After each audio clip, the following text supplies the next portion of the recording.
Rise and shine, YouTubers. Because today we'll be talking about Half-Life's greatest tool, in my opinion, the gravity gun.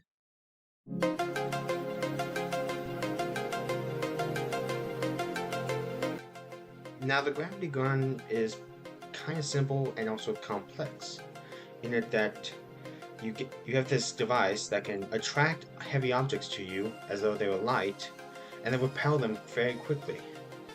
Now, the boys at Black Mesa do seem like they know what they're doing and don't want to tell anyone, but I think we can figure out how it works. On March 18, 1905, Thomas Townsend Brown was born.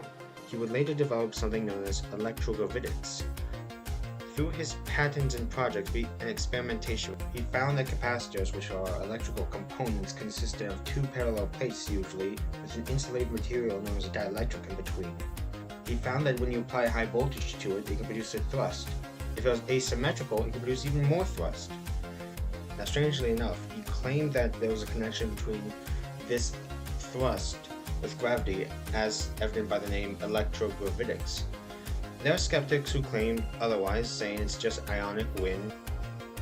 However, there are three sources that provide evidence against that claim. According to calculations, the ionic wind that would theoretically come from that thruster would be far too small. Two, T. Townsend Brown claimed that it worked in a vacuum, and three, the thruster would produce even more thrust if the dielectric was heavier. So what does this have to do with the gravity gun? Well, let's just say hypothetically that T. Townsend Brown did discover this connection between electricity and gravity, that using charges on certain masses in certain ways, one could control the gravitational force upon it, which funny enough makes sense for the gravity gun, because if we look closely at it firing at things, it releases a high voltage spark to create this repulsive force. Furthermore, it reminds me of this report by a Russian guy whose name I can't pronounce, explaining how using a high voltage spark and superconductivity, one can produce an anti-gravity beam or repulsive gravitational beam.